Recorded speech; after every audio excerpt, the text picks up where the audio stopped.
Boa tarde. Hoje, dia 12 de setembro de 2022, iniciaremos mais uma atividade educacional promovida pela Academia de Ciências Farmacêuticas do Brasil, em nome da qual lhes dou as boas-vindas. Quero destacar que essas atividades educacionais, amplamente promovidas pela Academia há mais de 2 anos, foram remodeladas para o ano de 2022 e estão organizadas sob 7 eixos temáticos: análises clínicas, educação em ciências farmacêuticas, história das ciências farmacêuticas, insumos farmacêuticos, pesquisa farmacêutica, toxicologia e clínica, políticas públicas da saúde, tecnologia farmacêutica, de modo a abarcar mais áreas do conhecimento. Temos, então, esses 7 eixos temáticos. Elas acontecem todas as segundas-feiras ao longo do ano, na modalidade telemática pela plataforma Zoom, sempre das 18 às 19h30. Sou Leonardo Teixeira, membro da Academia de Ciências Farmacêuticas do Brasil e integrante do Comitê de Trabalho do eixo temático Pesquisa Farmacêutica, Toxicológica e Clínica, responsável pela atividade de hoje. O diálogo Inovações no Tratamento, participação das palestrantes doutora Valerie Cristine Torelli, Reis, e doutora Camila Gurgel Dantas de Paula. Doutora Valerie Cristine Torelli Reis, farmacêutica, mais de 10 anos de experiência na área clínica, autora de mais de 15 livros acadêmicos, isso me impressionou bastante, desenvolve pesquisas na área de cuidado farmacêutico e interprofissional aplicada a doenças crônicas e transtornos mentais.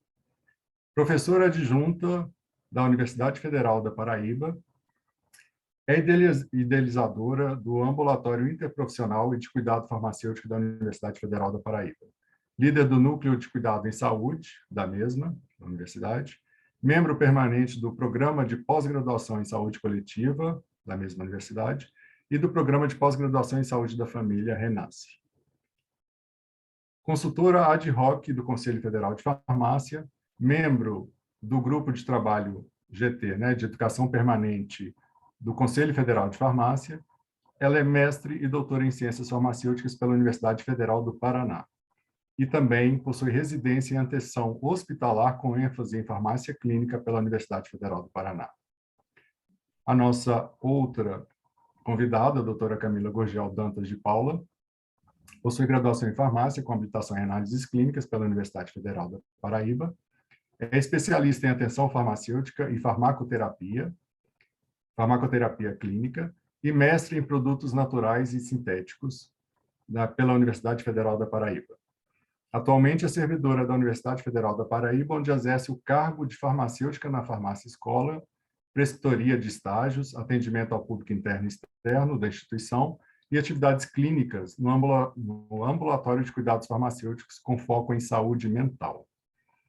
Tal experiência na área de farmácia, tem experiência na área de farmácia, ênfase em serviços clínicos e farmacêuticos.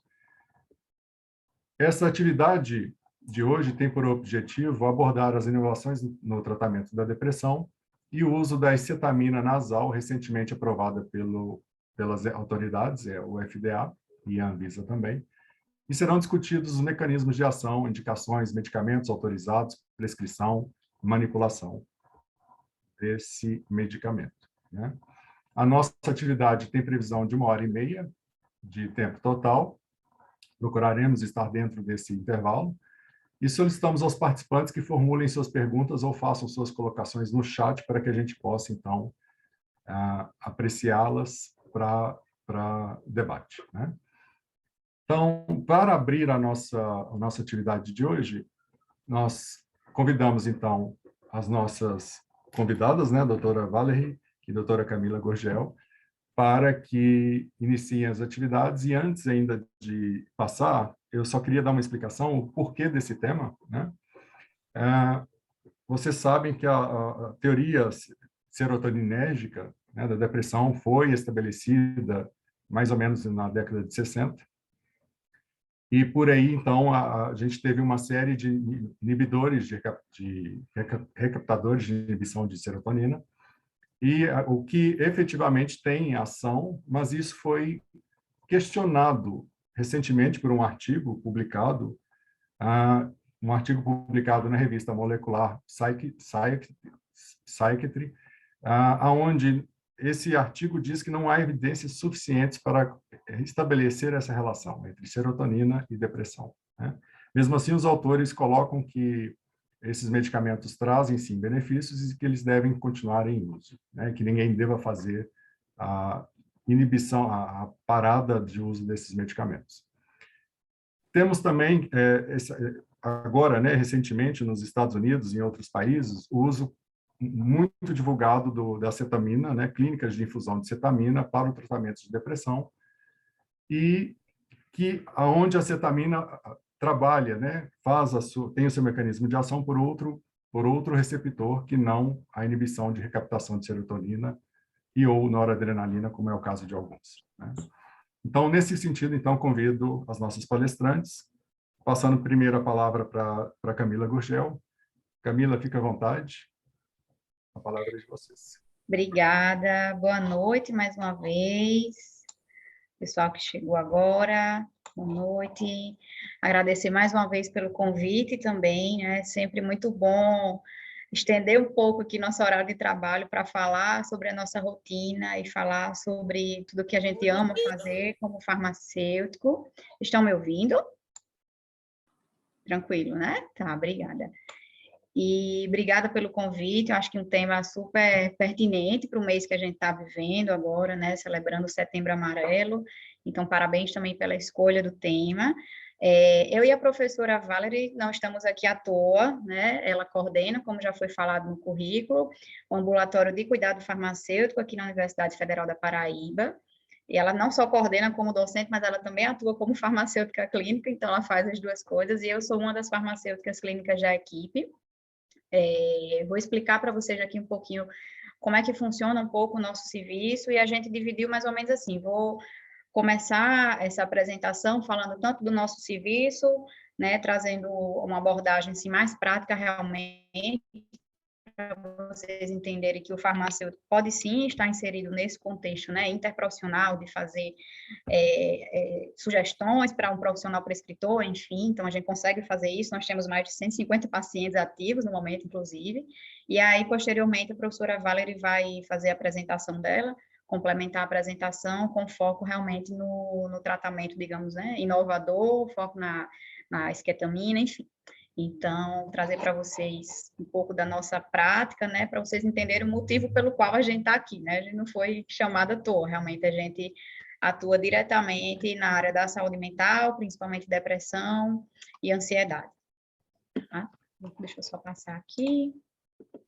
Pronto.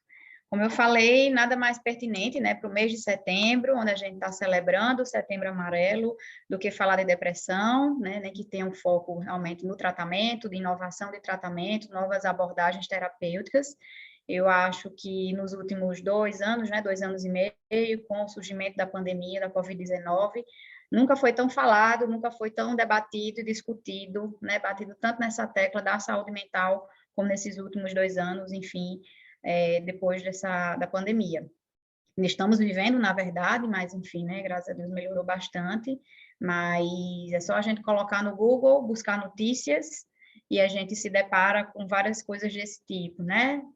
Covid, saúde mental piorou para 53% dos brasileiros sob pandemia, número de brasileiros com transtornos mentais preocupa especialistas, número de jovens deprimidos dobra após a pandemia, pessoas com depressão demoram mais de 3 anos para procurar ajuda. 129 milhões de pessoas desenvolveram depressão e ansiedade durante a pandemia. Então, aqui eu trouxe para vocês de maneira inicial, né, para sensibilizar e para puxar um pouco para esse momento do próprio Setembro Amarelo, também que a gente está vivendo, e fazer um link com o momento que a gente está vivendo de super vulnerabilidade mental, digamos assim, criei até um termo, porque com a chegada da pandemia, tudo mudou na vida de várias pessoas, contexto social, contexto econômico, várias famílias estão se desfazendo, né, os lares, está tudo muito, os ânimos estão muito mais alterados, pessoas perdendo emprego, sem contar as próprias perdas físicas realmente, né, de entes queridos, enfim. Então, o nosso contexto aqui é um contexto muito mais de pacientes jovens, né, porque estamos inseridos dentro de universidade, jovens adultos, mas atendemos pessoas de todas as faixas etárias. Mas achei interessante trazer essas notícias, né? Vou mostrar para vocês no próximo slide um pouco de dados mais científicos, para vocês terem noção do impacto realmente, né, em questão de números dessa problemática. Mas toda semana é reportagem na televisão, é muita coisa que a gente vê em redes sociais, vários debates como esse que a gente está fazendo nesse momento, várias conversas com diversos profissionais de diversas áreas, porque realmente estamos precisando, né, falar sobre a saúde mental, né, todas as pessoas estão travando batalhas aí nas suas vidas, e realmente é um tema que precisa ser bem abordado, né, os números, por mais que sejam notícias, né, mas, enfim, são dados realmente, muitos deles embasados em pesquisas de várias cidades e estados do país. E aqui, como eu falei, trazer um número, né, bem absurdo, se vocês procurarem em bases de dados, e aí não é notícia, né, não é o G1, enfim, é algo extremamente mais puxado para o nosso lado científico mesmo. De 2019, se a gente puxar uma base de dados, como o PubMed, de 2019 a 2023, se fizer uma busca, assim, simples, saúde mental e Covid-19, vai gerar para a gente cerca de 21 mil resultados. É muita coisa, são muitos artigos, é muita pesquisa, lógico, né? Isso aqui é só, a grosso modo, para a gente ter uma noção realmente da quantidade. Então, não é só questão de notícia, de mídia, de chamar atenção para esse fato. Realmente, o mundo da pesquisa, o mundo acadêmico, realmente tem voltado seus olhares, né, seu olhar bem crítico para a questão da saúde mental, seja para a saúde mental de profissionais da saúde, né, para nós mesmos que trabalhamos durante a pandemia, enfim, em diversas áreas, seja da população em geral. Então, achei bem interessante trazer esse número para vocês terem noção de que não é só notícia, não é só uma coisa meio que, não tem um dado científico. Se a gente for buscar em base de dados, a gente encontra milhares e milhares de artigos, tudo muito recente, né, para que possa dar base realmente para ver o impacto da saúde mental, o impacto na saúde mental, principalmente após a pandemia. Então, nada mais interessante do que a gente abordar, né, num momento como esse agora, esse tema tão relevante, né? Como eu falei para vocês, e como também foi repassado no nosso currículo, nós hoje trabalhamos a professora Valéria coordena um ambulatório de cuidado interprofissional, né? Hoje o nosso foco, depois da pandemia, nós viramos muito o nosso foco realmente para a saúde mental, até antes da pandemia era mais o contrário, era pacientes crônicos, então hipertensos, diabéticos, enfim. Hoje não, né? Hoje nosso foco está realmente bem mais voltado para a saúde mental. Estamos, digamos assim, recaptando nossos pacientes crônicos agora, né? A pandemia parou tudo, contato presencial, a gente fez uma adaptação do nosso ambulatório para o modo de teleatendimento. Hoje temos, em média, 160, 180 pacientes, depende, mas ativos mesmo nessa faixa de 180 pacientes por aí. Então, para vocês entenderem um pouco como é que funciona, estamos vinculados, né, somos um projeto de extensão da Universidade Federal da Paraíba, e além de 2 farmacêuticas clínicas, 3, com a professora Valerie, temos o privilégio realmente de trabalhar, de atuar no ambulatório interprofissional, porque nós temos também a presença de um professor, de um docente aqui da UFPB, que entra com esse braço realmente da medicina, né? O olhar do médico e a questão da prescrição. Então, trouxe para vocês um fluxo básico do nosso atendimento, né? Como falei, é um projeto de extensão. Então, seja por demanda espontânea, sei lá, assistir uma palestra como essa agora, vai que aparece algum paciente, enfim, como eu falei, a gente está atuando a maneira de teleatendimento, então a gente está atendendo pessoas do Brasil inteiro, a verdade é essa. E não temos mais aquela questão da barreira física, realmente, então a gente conseguiu ampliar nosso atendimento para o Brasil inteiro, temos pacientes de ponta a ponta do Brasil, porque estamos ainda fazendo atendimentos, né, por via remota, então está funcionando muito bem, e tem dado super certo, temos resultados muito bons, inclusive. Então, de maneira geral, como eu falei, é um projeto de extensão, então os alunos atuam diretamente com os pacientes, eles captam esses pacientes, né?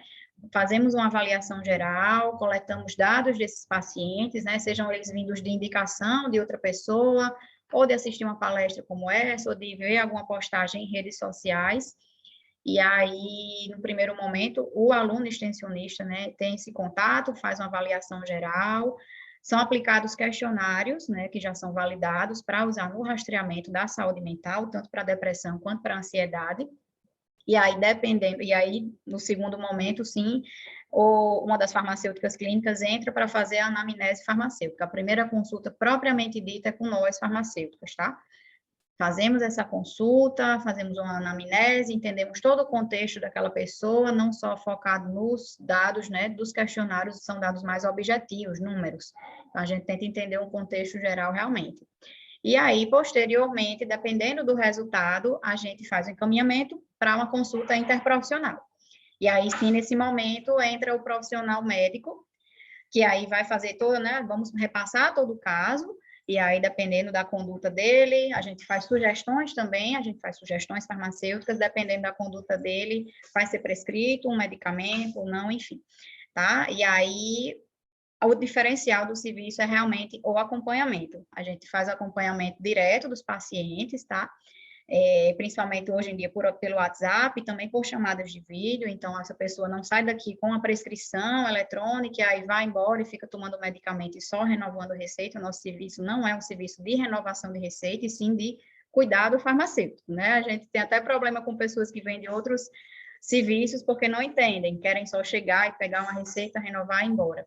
E aqui não, a gente realmente, cada vez que vai fazer uma renovação, né, com o médico, a gente faz uma consulta farmacêutica, tenta entender todo um contexto que está em volta daquela pessoa. Então, né, de maneira bem rápida, depois vocês podem conhecer, temos redes sociais, enfim, para vocês entenderem que sim, é possível o farmacêutico atuar de maneira interprofissional, fazer sugestões, fazer considerações, e boa parte delas, quase todas, na verdade, são acatadas. Tá? Então, cada paciente tem um contexto específico, seja financeiro, seja de comorbidades, e a gente tem realmente a obrigação, tanto de fazer um rastreamento, nem todas as pessoas ficam conosco, muitos deles, na verdade, são encaminhados para outros serviços de saúde, ou para os profissionais, enfim, psicólogo, a maioria deles, mas os que ficam com a gente tenta ao máximo fazer essa abordagem mais completa possível, tá?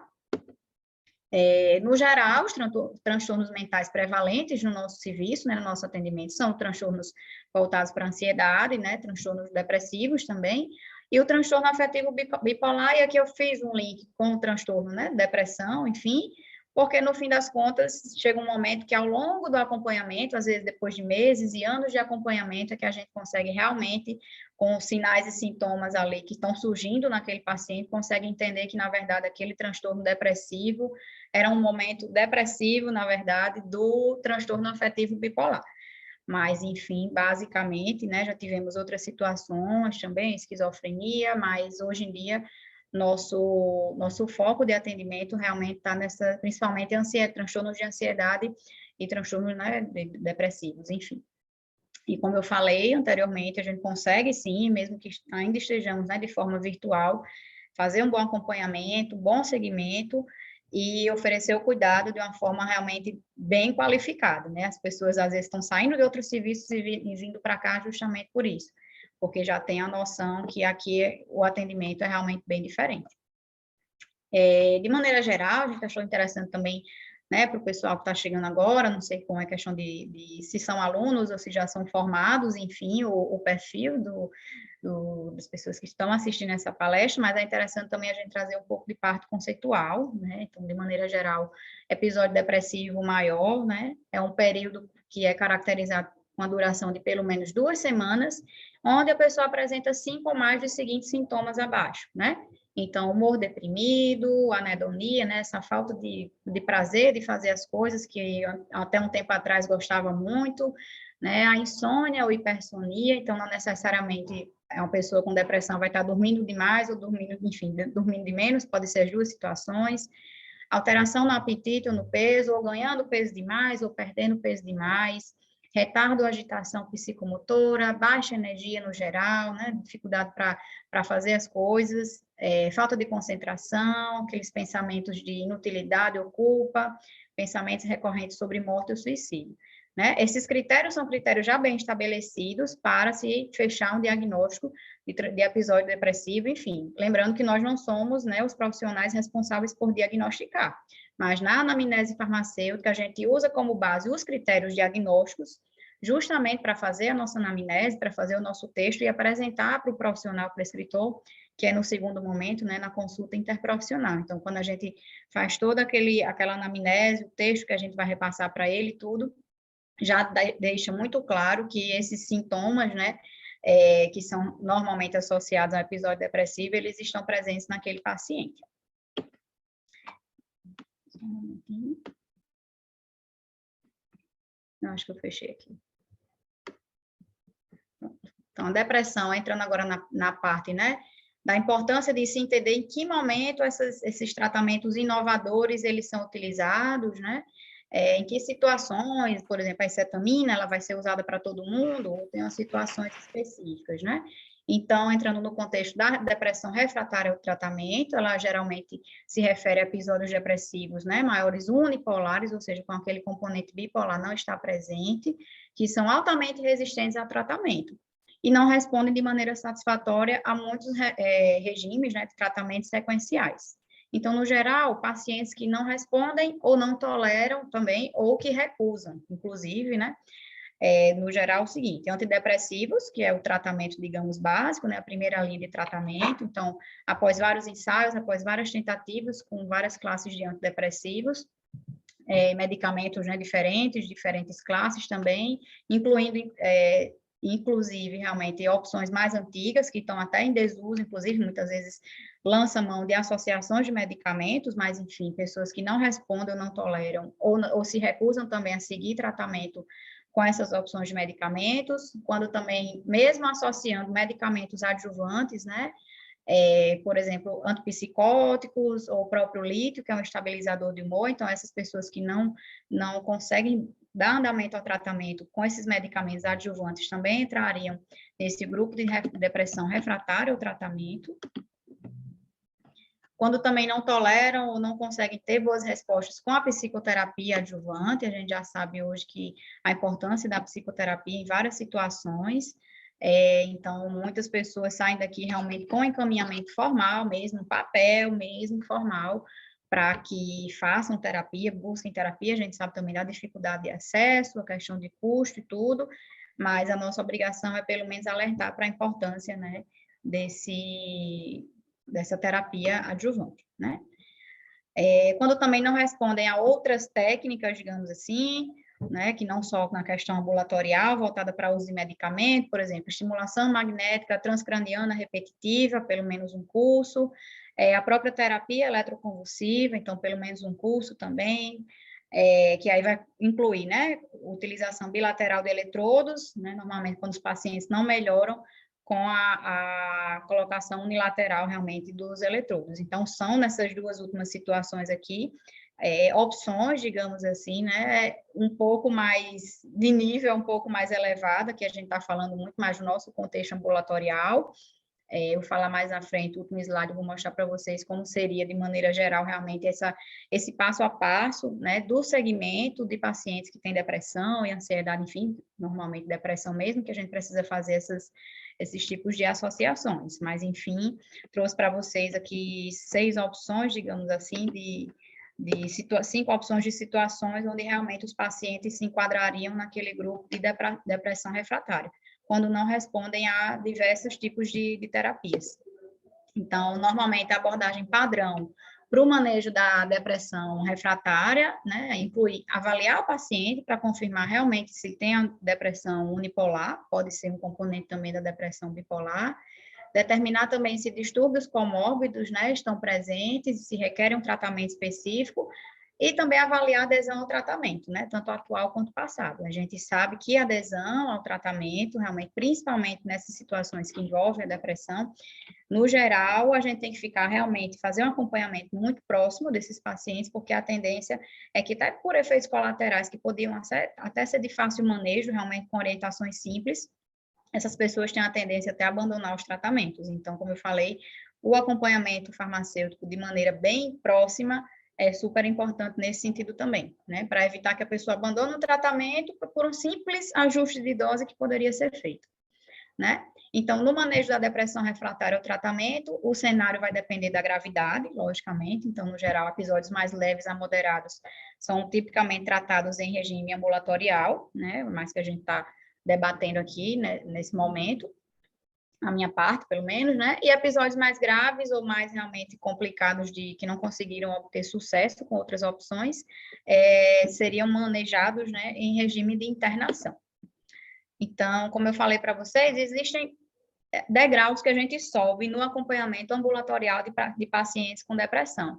Então, lógico que não é assim uma sequência muito fixa, depende muito de cada situação, do grau de comprometimento que aquela doença, né, aquele transtorno mental está causando na vida da pessoa naquele momento, que chega buscando o nosso acompanhamento, tá? Mas de maneira geral, né, vamos tratar assim o acompanhamento como subir uma escada de mãos dadas ali com o paciente, né? A pessoa chega, normalmente é instituído um tratamento inicial com a dose mais usual, depois de 30, 40 dias, vamos botar 60 dias de tratamento, 2 meses, se não tiver uma resposta satisfatória, pode ocorrer um aumento da dose, depois de mais um período de segmento, ou até menos antes de 2 meses de tratamento, né, de acompanhamento de mudança, pode também fazer a sugestão para associar com potencializadores, como, por exemplo, antipsicóticos, estabilizadores de humor, dependendo da situação do paciente. Temos uma outra opção que seria mudar de classe, então, por isso que é importante também ter várias classes de medicamentos, porque aí a gente tem a opção de, não, esse aqui,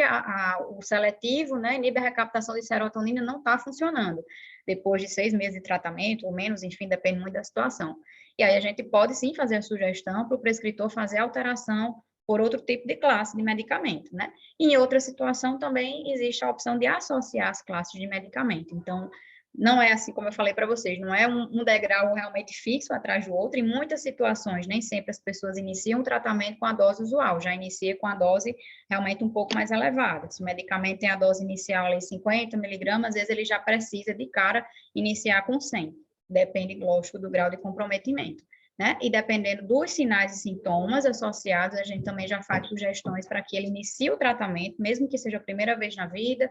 Por exemplo, se tiver ideação suicida, se tiver histórico de automutilação, então ele precisa de, por exemplo, um medicamento antipsicótico associado para ajudar a conter esses impulsos negativos, né, como a gente chama.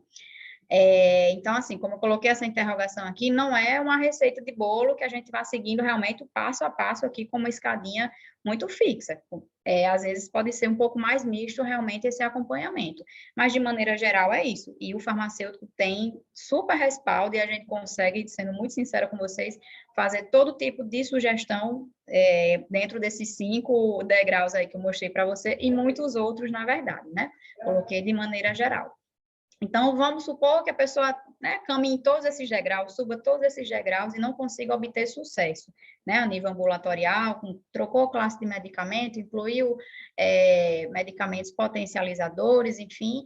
Então, nessas situações, puxa ali para a interrogação. E agora? Né? O que é que a gente vai fazer com o paciente X que não está respondendo a nada, já está na dose máxima desses medicamentos, já temos 2 classes de medicamentos associadas, já temos potencializadores ali, antipsicóticos associados, estabilizador de humor, e a gente não está conseguindo reverter esse quadro. Então, exatamente nessa interrogação aí do final, que ficou para vocês, que esses tratamentos inovadores, né, esses tratamentos mais recentes, eles se enquadram, né, lógico, também associado àquelas outras situações que eu mostrei, e se configura, no caso, como a depressão refratária. Não temos nenhum caso, né, professora, pelo menos até o momento, ela vai poder complementar um pouco, no nosso ambulatório, né, dos pacientes que a gente acompanha, até o momento a gente está conseguindo fazer um acompanhamento e um segmento estabilizando, enfim, o máximo, né, conferindo ali a melhor qualidade de vida possível para os nossos pacientes. Espero não precisar, espero que ninguém precise, realmente, que a gente consiga, né, continuar realmente fazendo esse acompanhamento com medicamentos, né, e associações mais usuais, digamos assim, mas realmente existem N situações que as pessoas precisam realmente, né?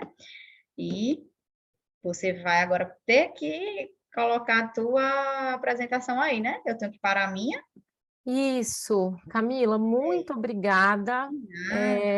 Deixa eu ver se eu consigo aqui colocar, tá? Eu vou colocar aqui para vocês, e aí vocês me dizem se já estão enxergando, tá? Tá tudo certo? Estão vendo? Sim, já está em modo apresentação, Valéria. Excelente. Vê agora se foi, Leonardo, por gentileza. Foi sim. Então, tá bom. Primeiro, muito obrigada pelo convite. É um prazer estar aqui com os senhores.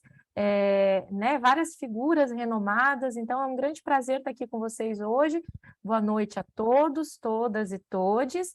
Em especial, já vi que tem um companheiro, e é alguém que eu sou muito fã, que é o professor Tarcísio, que está aqui com a gente, que é uma figura super importante na área clínica e é referência para todos nós. Então, muito do que a gente consegue fazer hoje é porque o professor Tarcísio desbravou alguns anos atrás na área da clínica, na área dos cuidados farmacêuticos. Cumprimento especial também ao presidente Michel, muito obrigada pela oportunidade de estar aqui, e Leonardo, em especial, por estar conduzindo esse momento, por ter entrado em contato com a gente.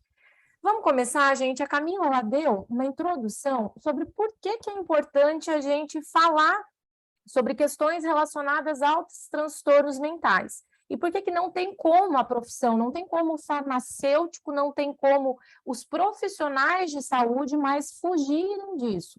Há muitos anos a gente vem, né, tentando sair pela tangente, é uma condição, são condições que são altamente estigmatizadas, mas a gente entende que a gente tem uma prevalência, que é super importante. Vamos considerar que o Brasil é o país mais ansioso do mundo. Transtornos ansiosos acometem em torno de 30% dos brasileiros, e a depressão, a depender do extrato da população, a gente diria que é em torno de 10 a 15 ao longo da vida das pessoas serão acometidos por um transtorno depressivo. Basicamente, são condições que a gente considera altamente limitantes. O que isso significa? Significa que elas tiram anos bons da vida das pessoas. E uma maneira bem fácil da gente retratar esses transtornos seria a maneira, é como se o cérebro da pessoa ele reagisse de uma maneira não funcional aos estímulos do ambiente. Isso é o que a gente sabe hoje, e foi muito bom, Leonardo, no início, ter falado sobre o novo estudo, que a gente sabe hoje das teorias aí. Até então, todos vocês, todo mundo que está assistindo, imagino que deva ter ouvido falar da depressão como, por exemplo, está faltando serotonina na minha fenda sináptica. Então, vamos aumentar ali neurotransmissor, como, por exemplo, a serotonina, a noradrenalina, dopa. Até então, era isso que a gente tinha de conhecimento. Hoje, o que a gente sabe, e a gente evoluiu bastante no estudo de neuroimagem, então a gente sabe que não tem a ver só com, a gente diria, com as monoaminas, a etiologia aí da depressão, e a teoria mais aceita, vamos pegar primeiro para a depressão, porque a gente vai falar de cetamina, seria que o nosso cérebro, gente, realmente, ele não está funcionando como deveria. Regiões específicas do nosso cérebro, como, por exemplo, o córtex, que é muito importante para as nossas emoções, regiões específicas, e pensando que o nosso cérebro é como um circuito elétrico, elas não estão se comunicando como deveriam. Basicamente, a gente entende, e isso acaba levando ao adoecimento. Depressão também está relacionada a situações de estresse na infância, que está associada à atrofia de hipocampo. Parece que alguns achados já mostram para a gente que o número de neurônios e o tamanho dos neurônios está diferente em pacientes aí deprimidos. Além disso, alguns estudos mais antigos trazem para a gente que pode ter alguma relação aí com as monoaminas. Já explicando um pouquinho do estudo, porque, né, o Leonardo colocou uma pontinha de dúvida aí na vida de todo mundo que deve estar assistindo, o que o estudo trouxe de novo para a gente? Basicamente, em etiologia, ele jogou por terra a teoria de que a depressão é a falta de serotonina. Ou seja, a saúde mental é uma área de estudo recente. Se a gente for pegar outras áreas que são melhor delimitadas, a gente tem aí 100, 200, 300 anos de estudos acumulados. Se a gente pegar a saúde mental, nós temos aí 50 anos, 30 anos do uso mais efetivo aí dos medicamentos psicoativos. Então, muitas das coisas a gente está descobrindo agora. A gente não pode mais dizer que a falta de serotonina é o que seria a causa aí dos transtornos depressivos, e o que o estudo mostrou para a gente é assim, a gente não tem evidência suficiente, foi uma revisão sistemática, a gente não tem evidência para dizer que a depressão tem relação com a falta de serotonina, contudo, sabemos que os antidepressivos funcionam. Por que será, gente? Porque a gente descobriu, e já isso estudos anteriores têm mostrado para a gente, que os antidepressivos, mais do que aumentarem as monoaminas no cérebro, mais do que aumentar a serotonina, aumentar a dopamina, aumentar norepinefrina, mais do que isso, os antidepressivos eles têm a capacidade de neuromodular o nosso cérebro. É como se esse cérebro que não estava funcionando bem, esse circuito que não está se comunicando bem, regiões específicas, córtex, regiões do córtex cingulado, amígdala cerebral, regiões que são importantes para as nossas emoções e que não estão funcionando bem, com o uso dos antidepressivos, e não só com os antidepressivos, mas com outras intervenções, como, por exemplo, psicoterapia, a gente tem a capacidade de fazer com que esse cérebro volte a funcionar melhor. Isso explica, inclusive, algumas das intervenções que a gente voltou a usar, que a gente, né, nós estamos na era aí, claro que todos somos, né, fomos, inclusive, da luta antimanicomial, foi uma era muito difícil para a saúde mental, um período sombrio do tratamento dos transtornos mentais, mas a gente utiliza algumas coisas de lá, tipo eletroconvulsoterapia. Por quê? Porque a gente descobriu que a eletroconvulsoterapia, a gente faz isso de uma maneira mais humanizada, mas a gente descobriu que a eletroconvulsoterapia tem essa capacidade de dar esse restart que o nosso cérebro precisa, e para casos graves, ou para aquelas pessoas, por exemplo, que não podem utilizar medicamentos, a exemplo, vamos pegar aí algumas populações mais vulneráveis, gestantes, a gente teria a eletroconvulsoterapia aí como uma das opções também, como alternativa terapêutica, para tentar evitar o uso de medicamentos que não são compatíveis aí com a gestação. Pois bem, recentemente descobrimos e todos vimos com muita euforia a escetamina, e já explico por quê, porque a escetamina ela ocupa um lugar que nenhum outro antidepressivo ocupava antes no tratamento aqui da depressão refratária e em casos de pós-tentativa de suicídio ou ideação suicida importante. Gente, grande limitação hoje no tratamento da depressão é o tempo de ação dos medicamentos. Se eu for pegar medicamento inibidor seletivo de recaptação de serotonina, os estudos mostram para a gente que a gente precisa de 4 a 6 semanas para início de ação desses medicamentos, gente. Só que a pessoa está no fundo do poço. Ela precisa de algo que a tire do fundo do poço. Ela precisa de algo, ela precisa de energia, ela precisa de vida, e ela precisa disso rapidamente. Por quê? Porque o que ela sente é desesperança. O que eu sempre digo para as pessoas é que um paciente deprimido é como se ele estivesse vendo a vida sempre com óculos escuro, e ele perdeu a capacidade de ver as cores e as coisas bonitas que a gente tem no nosso dia a dia. A escetamina, ela surgiu, e né, na farmácia a gente já está bastante acostumado com isso, como um acidente, diríamos assim. Ele é um medicamento que é utilizado, a gente utilizou inclusive bastante na pandemia, ele já é utilizado há algum tempo, é um medicamento antigo, e nós achamos uma aplicação nova para esse medicamento. Por quê? Porque ele tem o potencial, além das ações dele, como, por exemplo, como anestésico, para ajudar ali para o paciente que está entubado, por exemplo, assim por diante, que já conhecíamos, a gente descobriu que pacientes que recebiam escetamina, e escute, não é só a escetamina nasal, a gente teve agora o Spravato, que foi em tese registrado, mas com a escetamina endovenosa, esses pacientes, eles melhoravam muito o seu humor. Então, eles acordavam, era questão de horas para a pessoa se relatar com sinais e sintomas ali, basicamente de felicidade, de bem-estar. Então, a gente percebeu isso, e a escetamina, ela chegou para ocupar um local que até então ele estava inabitado.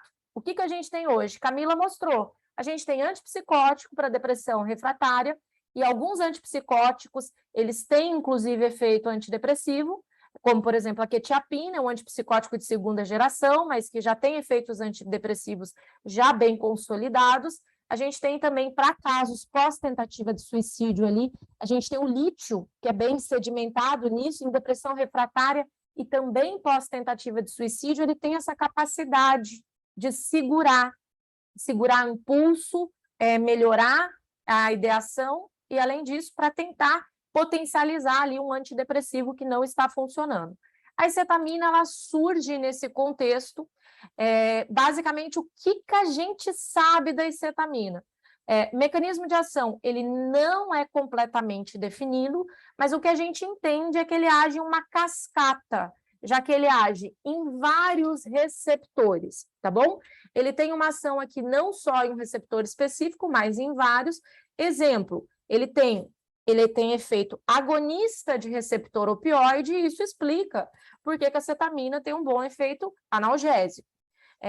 Contextualizando por que isso talvez seja importante na depressão, a gente teve um ensaio clínico cruzado, randomizado, onde a gente colocou acetamina associada à naltrexona, tá? Ou só acetamina, para o tratamento da depressão. Ou seja, será que eu colocar um antagonista ali do receptor de opioide, como, por exemplo, a naltrexona, será que isso afetaria no efeito antidepressivo da acetamina?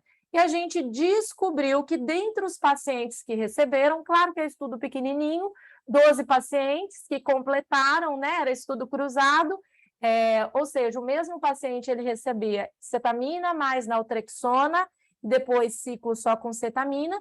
No ciclo que ele recebeu só cetamina, eles tendiam a ter melhores respostas. E aí a gente percebe que parece que o receptor de opioide aqui é importante para a ação da cetamina. Além disso, receptor NMDA, que a gente já conhece, o glutamato é um neurotransmissor excitatório e vai se ligar a diversos receptores, incluindo o receptor NMDA. A acetamina é um antagonista do receptor NMDA e parece que isso tem relação também com o efeito da cetamina.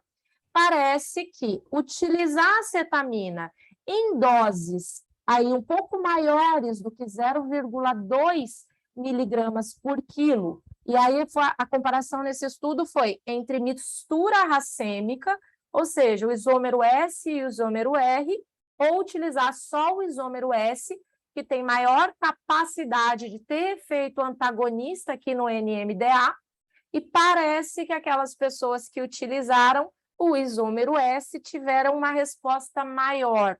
Então, pode ser que isso também explique, isso media aí efeito também da acetamina como antidepressivo.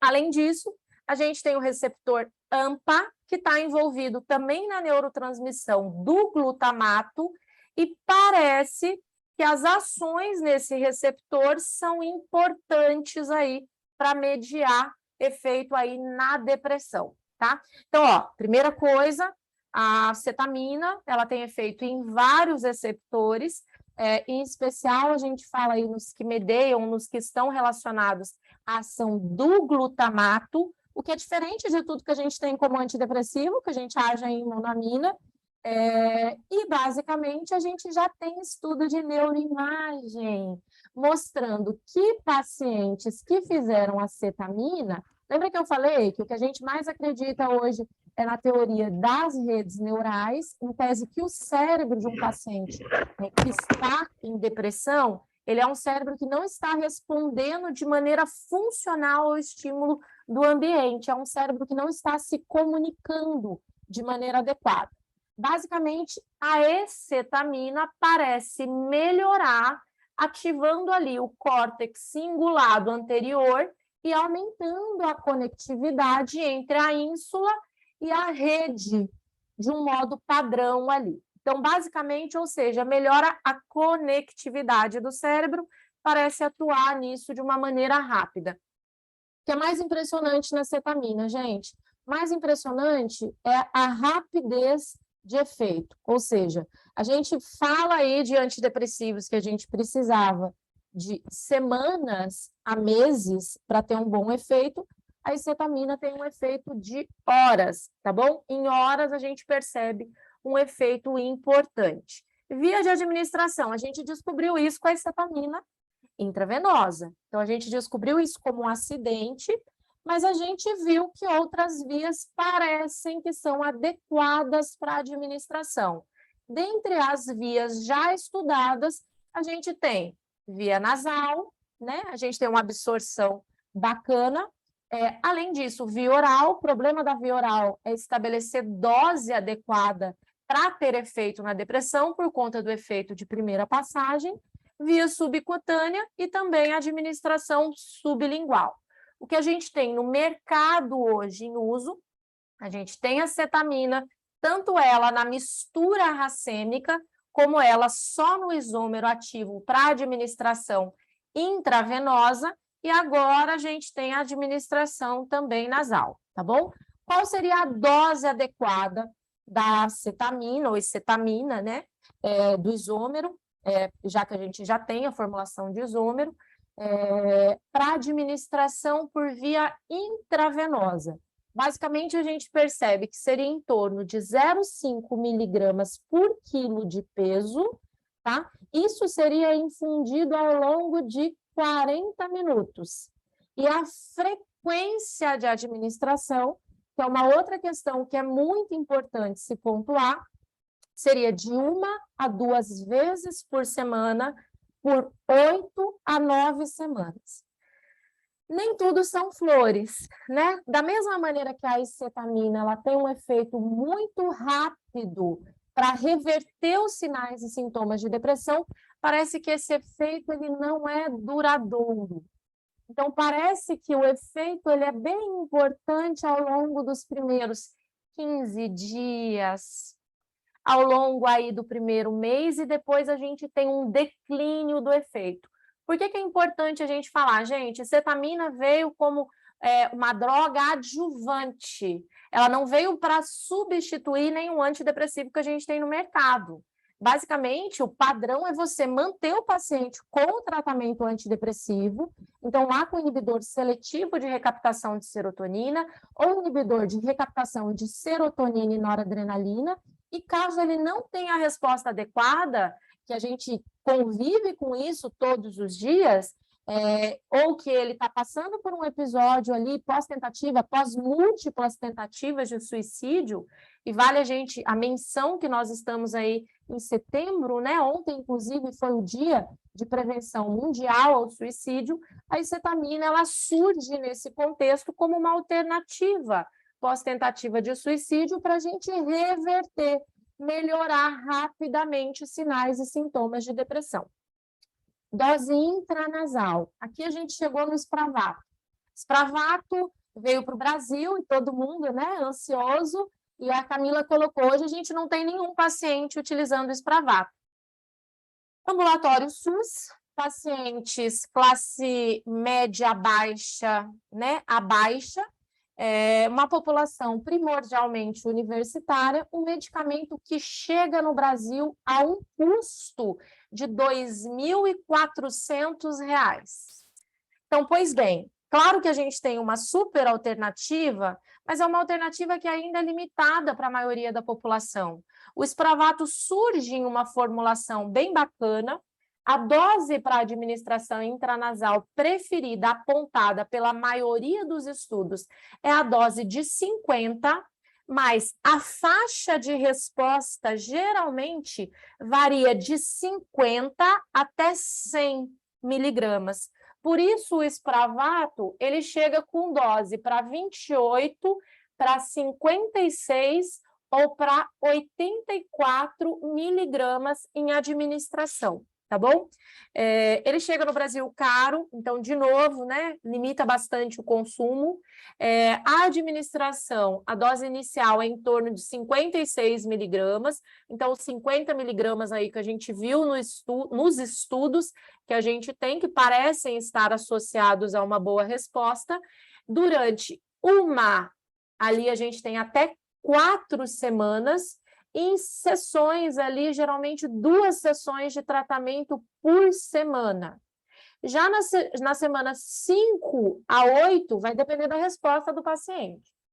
Se o paciente respondeu bem nessa fase de indução, a gente mantém a dose de 56. Agora, uma vez por semana, ou existe margem para aumentar essa dose de 56 ainda para 84 miligramas para ser administrado aí uma vez por semana. Depois disso, a partir da 9ª semana, aqui, gente, a gente está trabalhando já na base da dúvida. Por quê? Porque a evidência não é robusta sobre a resposta a partir da 9ª semana. Então, nós estamos aprendendo no uso, porque eu não tenho estudo bom ainda que me diga que a partir da 9ª semana faz sentido manter a escetamina, por exemplo, ou manter a escetamina aí por um longo prazo, ou que isso seria muito bacana e que o efeito da escetamina, se administrada de maneira, digamos, periódica, ele seria sustentado. Então, basicamente, eu não tenho mais nada que me diga. Então, ó, primeira coisa que a gente tem em mente, ela chega aqui para ocupar um espaço que até então a gente não tem nenhum medicamento que faz efeito por curto período, certo? Então, o efeito dela é muito rápido, mas ele não é duradouro, e até onde a gente entende que ele tem efeito é aqui a 9ª semana. Parece que, assim como outros medicamentos opioides, né, que têm efeito em receptores opioides, que a gente desenvolve também tolerância a esse medicamento. Além disso, parece que existe uma relação com dependência. E aqui a gente fala sobre uma questão que é muito importante, que é a acetamina, ela ser administrada fora do contexto terapêutico, como droga recreativa. Então, a gente lança a mão de algo que tem um potencial super importante dentro do ambiente terapêutico, assim como foram, né, os primeiros estudos com LSD, eles foram animadores aqui na psiquiatria. São estudos que a gente tem até hoje, em relação a transtorno de estresse pós-traumático, em caso de depressão refratária, os medicamentos psicodélicos, a gente teve uma época que a gente estudou bem, onde a gente não tinha a relação dos medicamentos psicodélicos com a questão do abuso. A mesma coisa que acontece com a cetamina. Cetamina, ela sai do ambiente terapêutico e ela já está nas ruas como droga de abuso, que é ok, tá? Já que ela traz essa sensação de euforia, e aqui a gente começa a discutir algumas coisas para além, né? Quais são os riscos associados do abuso aqui da escetamina.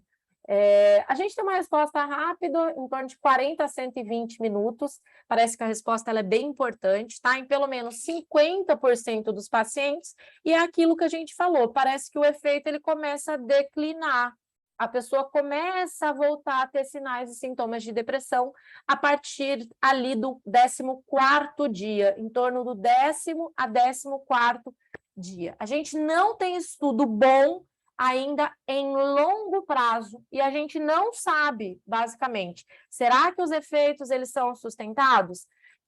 Ao longo do Brasil já tem pessoas utilizando a escetamina, e utilizando a escetamina como uma alternativa para o tratamento antidepressivo, e utilizando aí como se fosse, não, tá tudo certo, agora eu descobri a escetamina na minha vida, a minha vida mudou. Problema, esse efeito tende a não ser novamente sustentado. É um medicamento, a gente diria, adjuvante aqui no tratamento da depressão. Por exemplo, esse estudo observacional, ele avaliou pacientes que receberam 12 a 45 tratamentos intravenosos na continuação, na manutenção, por 14 a 126 semanas, durante 2 anos de acompanhamento. E todos, tá? A recaída, todos os pacientes tiveram aí uma recaída de sinais e sintomas aí depressivos. Então, isso significa que o efeito da escetamina é maravilhoso, mas esse efeito tende a não ser sustentado. O que mais? Por que a gente tem limitado? Qual é a preocupação de quem está estudando e discutindo a escetamina? E qual a nossa preocupação de dizer, eita, mas é direito do paciente ter acesso ao medicamento, e ele é direito do paciente ter acesso ao seu próprio autocuidado. Eu concordo com isso. Mas a escetamina, ela tem um potencial danoso aqui importante, o que limita a administração domiciliar da escetamina. Por quê? Porque a administração domiciliar em especial ali nos primeiros minutos. Isso tende a se resolver ali ao longo de 4 horas, mas a gente pode ter efeitos como psicose, além disso, dissociação. Sabe a pessoa ter a sensação de que ela não está no seu corpo, ou não saber quem é ela, ou ela ficar perdida onde estou, quem eu sou? Efeito dissociativo é bastante comum aqui com a escetamina. Além disso, vale menção os efeitos cardiovasculares, como aumento da pressão e aumento da frequência cardíaca. Por isso, a escetamina ela precisa ser administrada dentro de um contexto aí monitorado. Idealmente, deveria ser em um serviço de saúde mental. A gente tem visto a escetamina ser administrada, por exemplo, por anestésio.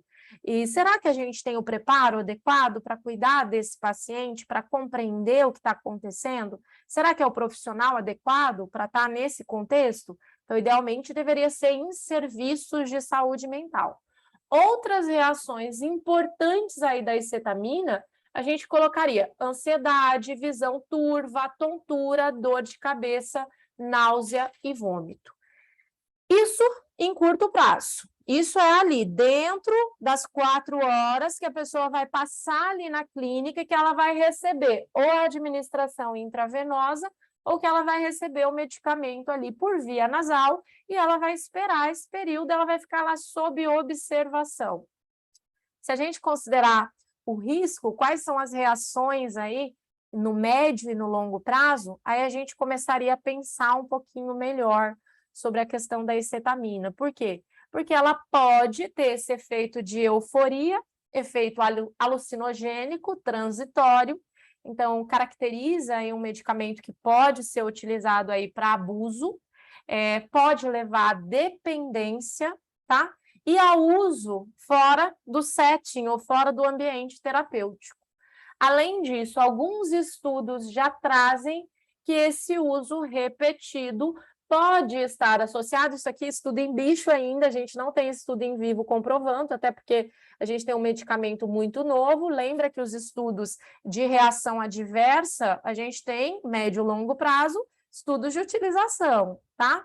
Mas a gente já percebeu aí em roedores que parece que ela pode ter efeito adverso, ou seja, ela ser negativa ali na estrutura e na função cerebral, levando a um declínio da função cognitiva, em especial. Além disso, já existe relato de toxicidade de bexiga, tá? Com necessidade de intervenção cirúrgica e hepatotoxicidade associada ao uso ao longo prazo. O que a gente tira disso, gente? Eu sou uma das maiores defensoras da escetamina no Brasil, porque eu acho que ela chegou para ocupar um espaço que até então a gente estava perdido, que é aquele paciente pós-tentativa de suicídio ou que não responde bem ao antidepressivo padrão e que a gente não tem mais o que fazer, que já tentou antipsicótico, que já tentou lítio, ou seja, a gente já tentou utilizar os medicamentos clássicos para potencializar o efeito antidepressivo e que não funcionou. E é um paciente que a gente ele está em risco iminente ali de fazer algo contra si. E a gente precisa trabalhar essas questões. A escetamina veio para esse paciente. A gente diria que ele tem benefícios inquestionáveis aí no curto prazo. Então, ela trouxe isso que nenhum outro antidepressivo trazia, só que esse efeito, ele não é sustentado, por isso, o tratamento padrão não deve ser descontinuado. Parece que a escetamina não tem interação importante com os antidepressivos que a gente utiliza hoje. O que a gente mais utiliza aí é inibidor seletivo ou inibidor de recaptação de serotonina e noradrenalina, o que a gente conhece aí como os duais, é o que a gente mais utiliza na prática clínica. Parece que a escetamina pode ser utilizada em associação, ou seja, para tirar a pessoa, gente, é a corda que a pessoa precisa para sair do fundo do poço e depois a gente tentar manter essa pessoa aí com o antidepressivo. Por fim, na saúde mental, gente, não existe fórmula mágica, não existe nenhuma fórmula mágica. Então, todo mundo gostaria de ter, e nós estamos em uma fase que eu sempre digo, que nós estamos medicalizando a vida. Então, a gente toma um medicamento para dormir porque nós estamos muito estressados e ansiosos por conta do nosso estilo de vida, que é completamente disfuncional, por conta das nossas expectativas, ou seja, vários gatilhos ansiogênicos aí no ambiente que a gente convive, a gente toma um medicamento para desligar. E aí, para acordar ou para ficar feliz, a gente toma um outro medicamento, como se a gente pudesse controlar a vida dessa maneira. E, basicamente, não existe essa fórmula, gente, não existe fórmula mágica. A gente está lidando com um órgão que é o mais complexo do nosso organismo, que é o cérebro. As pesquisas relacionadas aí ao cérebro, elas são recentes, e a gente está aprendendo todos os dias um pouco mais sobre o funcionamento e como a gente pode otimizar o funcionamento aí dos medicamentos para os transtornos mentais. Termino aqui com uma mensagem importante, que é: depressão não é frescura, depressão não é falta de Deus, depressão não é falta do que fazer, depressão não é falta de uma pia ali de louça para lavar.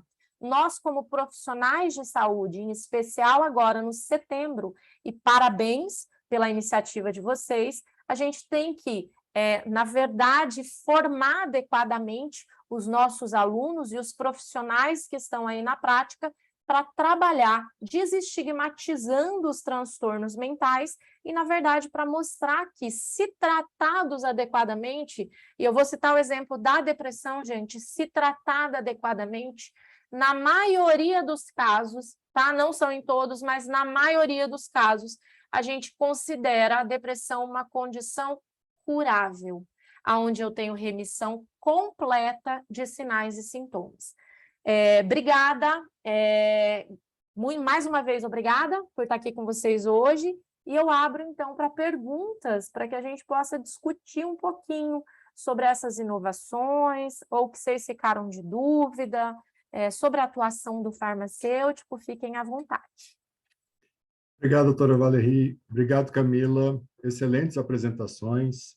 Eu fico muito feliz em tê-las conosco nesse dia de hoje, né? E no Setembro Amarelo também.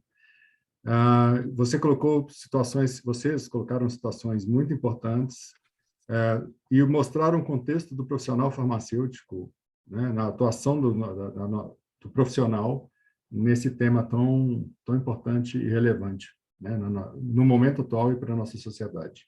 Eu vou começar fazendo perguntas, Camila, para a Valerie, porque ela está com o tempo contado, né? Ela tem que sair às 19h10.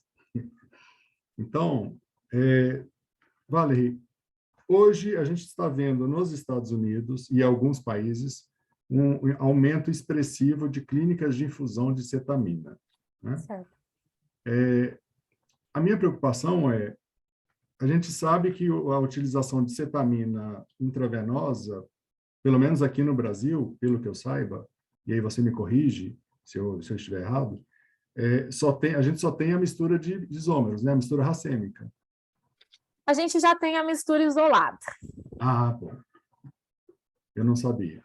Então, hoje, mesmo para uso intravenoso, a gente já tem a mistura isolada, porque ela tem um potencial, ele tem um potencial para agir em receptor opioide, que é mais importante. Então, a gente já tem o isômero isolado. A gente, quando começou a estudar, e foi uma surpresa para mim também, tá, Léo? Uhum. Então, não se sinta mal, porque eu também, quando comecei a estudar acetamina, porque entrou a acetamina aqui nos transtornos mentais, eu olhei, fui ver, gente, mas será que a gente já tem isso de via intravenosa? Então, a gente já tem a intravenosa ainda, o isômero ativo, né? O isômero S, ou o isômero mais ativo, aí para a administração intra-hospitalar. E a gente tem uma pergunta também do Michel, mas antes de passá-la, eu acho que tem uma pergunta que todos querem fazer. A manipulação é viável, levando-se em conta a mistura, né, racêmica, que um é mais ativo, que um isômero é mais ativo do que o outro, as implicações do fato dela causar não só alterações de agitação, confusão, alucinações, pressão Psicose. alta, exato, a psicose. Tá. Eu queria O que falar eu um te pouco. diria, Leonardo? Eu acho que assim, um medicamento que chega ao Brasil com um custo de R$ 2.400 a R$ 2.800 é imoral, imoral para a maioria da população, considerando condições que afetam aí uma grande parte da população. A gente colocaria aí até 10 a 15% da população está passando por um episódio depressivo. Vamos considerar que é a minoria dos pacientes, mas vamos considerar em torno de 15% desses pacientes um episódio aí que não responde bem aos antidepressivos. Então, esse não é um custo que é acessível para todo mundo. Primeiro ponto é esse. Mas a gente tem uma formulação aí no mercado que é uma formulação viável. A manipulação, até onde ela é viável nesse sentido? Gente, basicamente, hoje a gente tem tecnologia na manipulação para fazer adequação de fórmula, para manipular tanto a formulação via via nasal, como a manipulação da formulação intravenosa, ou até mesmo a adequação da fórmula que já estava sendo realizada em inúmeras farmácias aí de manipulação. Vou pegar o exemplo ali do Distrito Federal, inúmeras farmácias do Distrito Federal já fazendo isso. Eu vejo a manipulação como uma alternativa importante, em especial considerando que a gente precisa de adequação de dose. Que essa coisa de a mesma dose para todo mundo, talvez a gente descubra que isso não está funcionando bem para todos. Então, a manipulação ela surge nesse contexto, mas os cuidados que a gente tem que ter com a manipulação seria, na verdade, da banalização do uso. Então, eu vejo com bons olhos, tá? A manipulação ela não é proibida hoje. O que, na verdade, a gente tem limitado é entregar o medicamento para o paciente, para ele, vai para casa e faz o medicamento. Por que faz o medicamento? Se ele não fizer em um ambiente monitorado, a gente não consegue saber o que vai acontecer. Por exemplo, ele é um paciente com fatores de risco, ele tem uma elevação importante da pressão arterial e, por conta disso, pode ter sinais e sintomas ali que podem estar relacionados a um acidente isquêmico transitório. É interessante que ele esteja em um ambiente onde existam recursos para que isso possa ser monitorado adequadamente, gerido adequadamente, ou se ele desenvolve uma psicose, se ele está num ambiente domiciliar, ele pode fazer algo sem querer, algo contra si, ou até mesmo atentar contra a própria vida.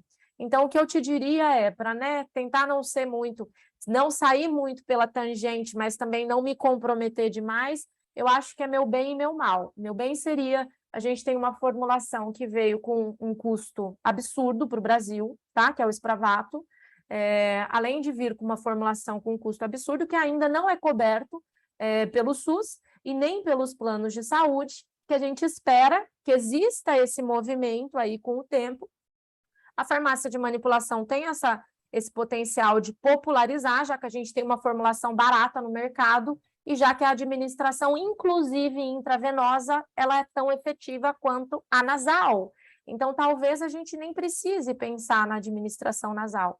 Mas o cuidado que a gente tem que ter, e em especial para os farmacêuticos que estão trabalhando com isso, quanto às orientações aí para o paciente, quanto a garantia do uso racional do medicamento, que eu acho que é fundamental para o farmacêutico, independente de onde ele esteja. Obrigado, Valéria. Eu vou passar ainda, aproveitando mais um minutinho de você. Claro, fica à vontade, gente, eu ainda tenho um tempinho. Do Dr. Michel, na verdade, uma citação onde ele coloca que, recentemente, o FDA aprovou uma associação de dextrometorfano com bupropiona para o tratamento rápido. Né? E aí, tanto você quanto a Camila, se quiserem discursar sobre isso, porque uma outra pessoa também, deixa eu ver quem aqui, perguntou quais seriam os novos fármacos ou teorias sendo estudadas. Né? Que eu acho que a gente entra nessa via do glutamato, né? E também de outros receptores, que não deixa de ser o caso desse medicamento também. Né? É mais Veja, uma opção também, só claro, introduzindo um pouco a tua fala, é mais uma opção, digamos assim, de ação rápida, né? Pelo que a gente já leu aqui tudo, esqueci o nome comercial, enfim, que eles estão usando lá, e que também sai um pouco dessa linha da via da serotonina, noradrenalina, que já puxa também para receptores de glutamato, né? Então, a associação do dextrometofano e a bupropiona. A bupropiona, sim, a gente já conhece bastante, já é muito bastante utilizada, inclusive em algumas situações mais específicas, mas realmente essa associação entra também um pouco na linha da acetamina, mas a proposta também é que tenha menos efeitos colaterais e o perfil de segurança um pouco melhor, né? Mas também entra nessa questão da velocidade, né, da rapidez da ação. Então, assim como a acetamina também, a gente fica, o efeito é super rápido, mas e aí o depois, né? a minha dúvida, Michel, te respondendo, eu quero ver se isso funciona bem. Por quê? Porque até hoje, o que a gente tem visto? Que para caso, digamos, de episódio, né? Se a gente considerar ele ali por gravidade, caso leve a moderado, a BUP, por exemplo, que modula ali dopamina e noradrenalina, ela não age na serotonina, ela tem ela tem um efeito bem bom. E a gente tem a associação, né? A gente já tem a proposição. Só que a BUP para caso grave, a gente descobriu que ela não vai bem para caso grave. Então, isso significa que a bupropiona vai bem para caso, assim, depressão leve a moderada, mas para aquele caso grave, onde eu preciso tirar a pessoa do fundo do poço realmente, onde eu preciso de uma resposta consistente rapidamente, a gente não consegue, a gente não alcança isso, geralmente, com a bupropiona. Tomara que a associação aí com dextrometorfano, medicamento aí que a gente já conhece também antes, a gente utiliza para tosse, né? Mas que tem essa questão, tem no mesmo receptor, talvez a gente consiga, talvez, uma melhora de efeito, o que seria muito bom, porque a BUP, ela tem um perfil de segurança excelente. O que a gente não consegue ver é resposta boa para caso grave. Tanto que, gente, sinceramente, caso grave, o que a gente usa muito bem é o medicamento dual, que age em serotonina e noradrenalina, venla-desvenla, duloxetina, e aí a associação de antidepressivo, por exemplo, entra aqui os atípicos, Mirta ou a BUP aqui como associação, ou associação com antipsicótico, ou associação com lítio. Vale menção, gente, que antipsicótico e lítio, há anos a gente já sabe que eles têm efeito aqui no episódio depressivo. Há anos a gente sabe que não é só sobre serotonina, há anos a gente sabe que o lítio tem um efeito fundamental na depressão refratária, que pós-tentativa de suicídio. Ele é importante e ele é um estabilizador de humor, tá? Obrigado, Valerie. Camila, você havia colocado no início da palestra uma situação que eu achei interessante, onde uma pessoa que inicialmente tinha apresentado um quadro de depressão unipolar e mais à frente percebeu-se que a depressão, na verdade, era bipolar, né? Com que frequência isso acontece aí na clínica de vocês? Olha, Essa infelizmente, percepção que... sim. Infelizmente está acontecendo com uma certa frequência, né? A outra farmacêutica clínica da equipe, Tamara, ela está fazendo mestrado em ciências farmacêuticas e pelo polo da UFPR, né? Mesmo da professora Valerie também, mesma universidade. E Tamara está vendo aqui, avaliando nossos dados, né? E adiantando um pouco, mas enfim, ela está encontrando a taxa de cerca de 13% de pacientes hoje com transtorno afetivo bipolar. Desses, tenho que explorar melhor com ela, mas que eu saiba, nenhum deles chegou para a gente num episódio de mania, né? Um episódio assim que diz, nossa, esse aqui vai entrar no nosso serviço, vai ser diagnosticado já com um antipsicótico, com estabilizador de humor, vai entrar com esse tratamento que é o padrão para transtorno afetivo bipolar. Todos eles chegaram para a gente na fase de depressão. Então, a gente hoje de manhã estava na discussão com a residência multiprofissional de saúde mental e eles acharam interessante, como a gente comentou, eu e Tamara, gente, ninguém busca atendimento profissional quando está na fase de mania, quando está lá super energia, hipersexualizado, gastando dinheiro que nem tem, na verdade essas pessoas têm esse comportamento, né, extremamente atípico, digamos assim, para o padrão, ninguém busca atendimento, né, acha assim, alguém da família diz, fulaninho realmente...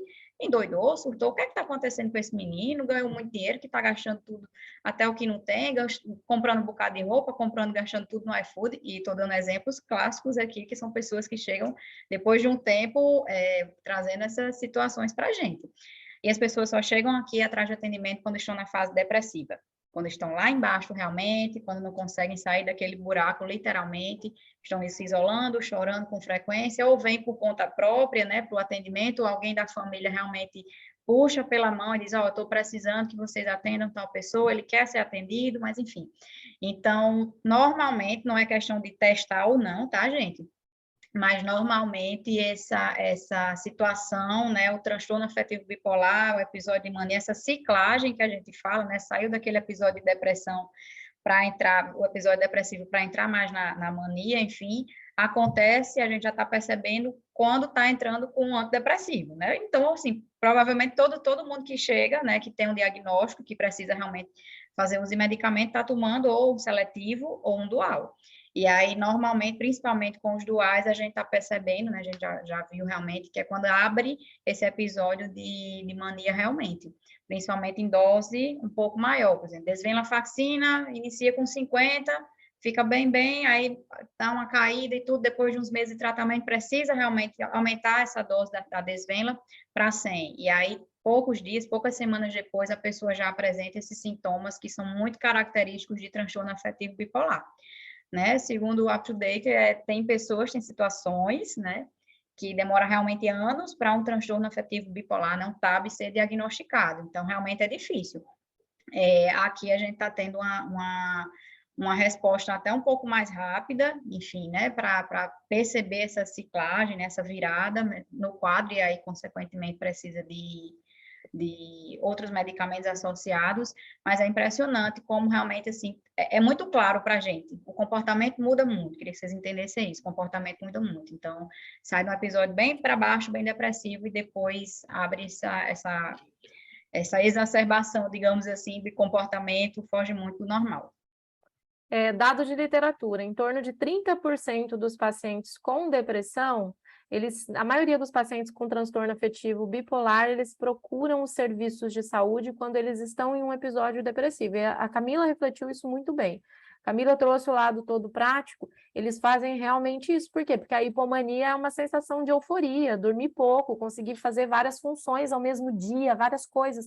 Então, a gente diz que os efeitos positivos, e quando a gente entra no transtorno afetivo bipolar, por exemplo, tipo 2, que é o tipo onde a pessoa não abre mania franca, ou seja, onde a pessoa não vai sair pelada na rua, ou não vai ser como a mulher que, por exemplo, saiu de casa e teve uma relação sexual com um morador de rua. Não é uma mudança assim tão chocante, que esses casos geralmente necessitam de intervenção hospitalar. Mas quando são casos mais leves, eles procuram geralmente serviços de saúde quando eles estão em um quadro depressivo. E o teste é exatamente o que a Camila disse. Coloca antidepressivo, o antidepressivo faz com que a pessoa tenha uma melhora absurda.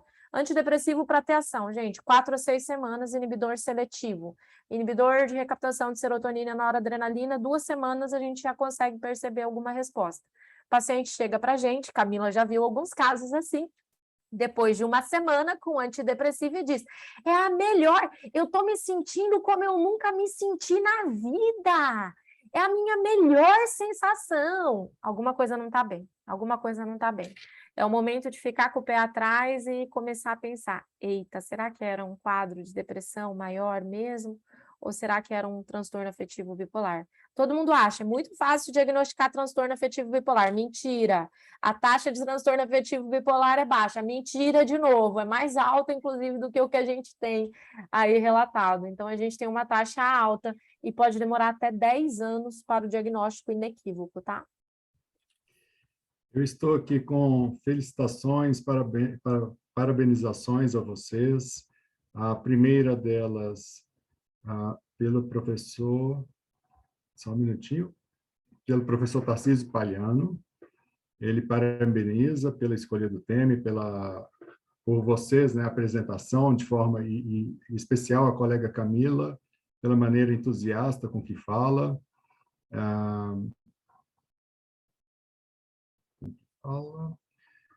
na área e pelo show de didática, que faz acreditar que se trata de algo...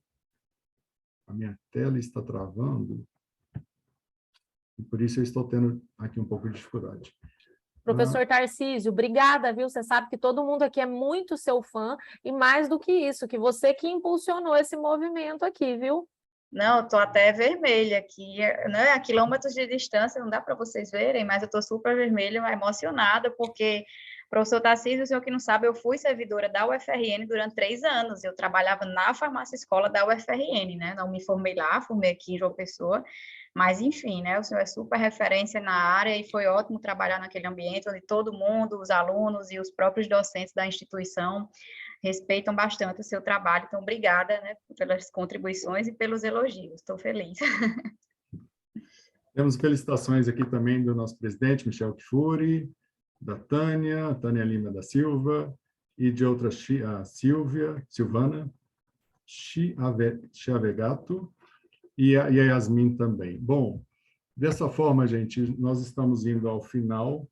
Se houver ainda alguma apresentação que alguém queira falar, ou abrir seu microfone, fique à vontade.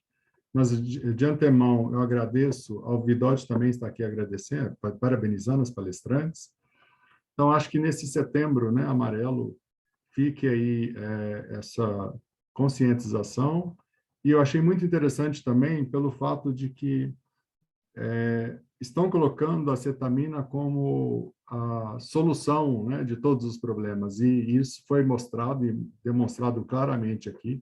Ela é mais um arsenal terapêutico, né? Ele é associado e não necessariamente essa panaceia, né, que está sendo colocada, que ele veio para revolucionar o mercado.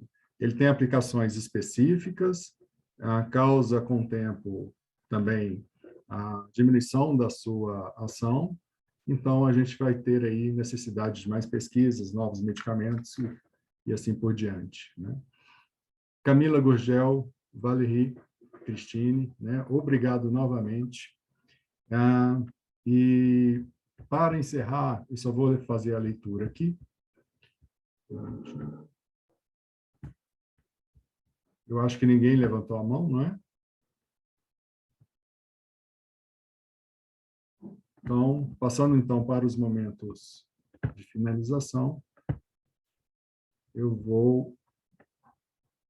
Doutor Michel, se você quer falar algo...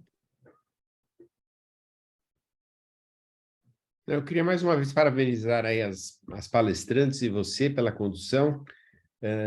O tema é bastante complexo e é muito difícil falar isso em 1 hora, em 1 hora e pouco. Elas conseguiram, de uma forma didática, fazer um resumo do tema, né?